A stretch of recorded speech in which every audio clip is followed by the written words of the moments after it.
Morning Business, le débat. Et il a suffi de 0,1 point de plus dans les prévisions de croissance de la Banque de France pour que Jean-Marc Daniel saute sur sa chaise comme un cabri en disant la croissance est de retour.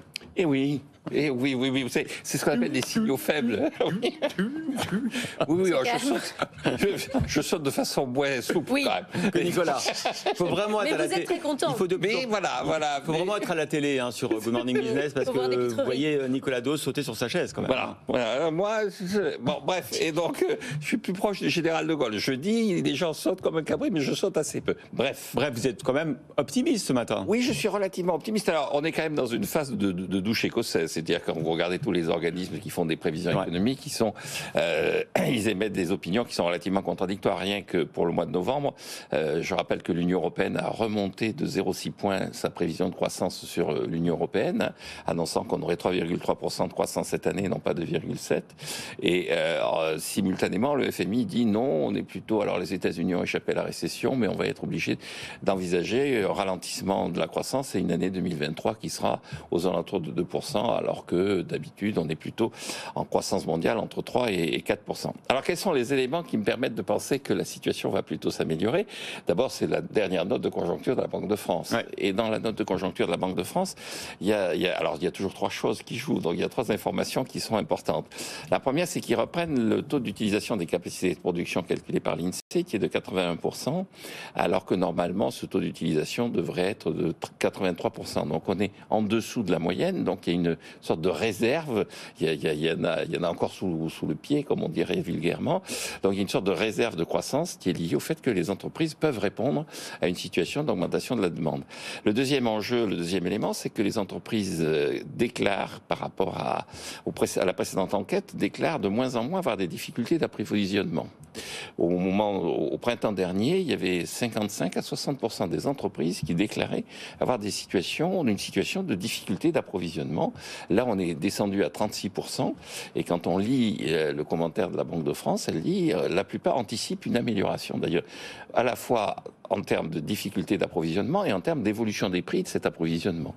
Et donc, et elle explique par ce mécanisme-là le fait que la croissance mensuelle, donc la croissance trimestrielle, aura été normalement au dernier trimestre de 0,1% et la croissance mensuelle en novembre de 0,2%. Et puis le troisième élément, alors là c'est l'élément le plus aléatoire, c'est l'évolution du prix de l'énergie. Ouais. Donc je rappelle quand même que le prix du gaz, par exemple, a augmenté de 60% par rapport à janvier. Donc on a encore une augmentation violente. Mais quand on compare par rapport au mois d'août, il a été divisé par 2. Et donc la question est de savoir quelle va être la tendance. Et donc on rejoint un peu ce que dit le FMI. Le FMI dit, écoutez, de toute façon, il y a toujours ce qu'ils appellent la fragmentation géopolitique, c'est-à-dire la guerre en Ukraine, et il y a toujours le comportement des autorités chinoises vis-à-vis de la Covid. Or ces deux éléments-là, qui sont effectivement toujours inquiétants, sont plutôt quand même d'une certaine façon en train de se résorber. On voit bien que en Chine, en tout cas, la stratégie zéro Covid n'est plus à l'ordre du jour. On est en train de voir ça, et sur la guerre en Ukraine, bon, j'espère que... Quand ça se stabilise sur une ligne de front. Certains voudraient que les Ukrainiens rendent les armes, comme Emmanuel Macron, mais bon, voilà, on n'y est pas quand même. Et puis, il ne faut peut-être pas y être non plus. Et donc, bon, on a, sur le circuit du gaz, clairement, une sorte de statu quo qui est en train de se mettre en place, qui fait que il est peu probable que les prix remontent au niveau qu'ils avaient l'été dernier. Nicolas, vous voulez faire la douche écossaise? Non, moi, ce qui est merveilleux, c'est que ces dernières semaines, Jean-Marc nous disait « je suis pas Madame Irma ». Et puis là, le voilà qui lui dit que la croissance revient. Ah mais non, mais oui, tout à fait. C'est une taquinerie sympathique, hein, Jean-Marc. Tout à fait. Mais oui, il a raison. La conclusion, je ne suis pas Madame Irma, donc si jamais je me suis trompé, je serai obligé de faire un amende honorable. Alors après, le 0 ou 0,1, bon, et un peu épaisseur du trait. Maintenant, quand même, et là, quand je regarde effectivement les indicateurs dont parle Jean-Marc, le taux d'utilisation des capacités de production, les chaînes d'approvisionnement qui s'améliorent, les prix de l'énergie, le baril de Brent est à $76. Ça n'arrête pas de chuter. Voilà, il faut reconnaître que, objectivement, récession ou pas récession, en tout cas, c'est pas très brillant. Mais s'il doit y avoir une récession, elle sera probablement technique, comme on dit. Ça veut dire que vous avez 2 trimestres de suite où vous êtes à moins 0,1 ou un truc comme ça. Mais on n'est pas devant un effondrement de l'économie qui menace, parce que il y a donc le prix du baril qui baisse. Effectivement, l'élément le plus neuf, c'est quand même le virage politique en Chine. Et si la Chine repart, ça change absolument tout. Les problèmes d'approvisionnement, c'est un élément clé.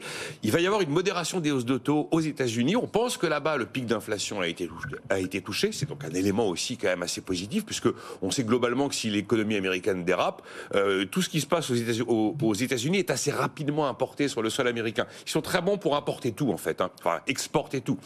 Ils exportent leurs problèmes économiques, ils exportent les scandales financiers, ils exportent tout, les Américains. On a une dynamique de l'emploi qui est assez étonnante. Alors, certes, ça laisse un peu les économistes pantois, ils ont pas trop d'explications, mais les créations d'emplois sont encore là. La boucle prix-salaire, pour l'instant, elle n'a pas été validée, elle n'a pas été observée. Et puis, la France a cette particularité d'avoir quand même des ménages avec une épargne financière liquide importante disponible. Personne ne sait exactement ce qui sera réinjecté dans l'économie ou pas. Il y a eu des scénarios qui ont été évoqués par l'OFCE, qui n'ont pas encore été validés dans les faits. Il y a des raisons de penser que si l'activité ne va pas être extraordinairement flamboyante, un hard landing devrait probablement être évité en 2023. Bon. Je ne suis pas Madame Irma. Entre le retour de la croissance et une récession soft, bon, il y a quand même encore une petite épaisseur du trait entre vous deux. Vous n'êtes pas tout à fait sur la même longueur d'onde. Oui, mais Madame Irma va gagner. Non, mais si on était sur la même longueur d'onde, ce serait pas. Je suis Madame Irma. Personne ne le sait. Je suis Madame Irma en CDD et Madame Irma va gagner. Allez, on va parler d'agrivoltaïsme. Bon week-end à tous les deux. Quand on parle tous les deux, personne ne comprend.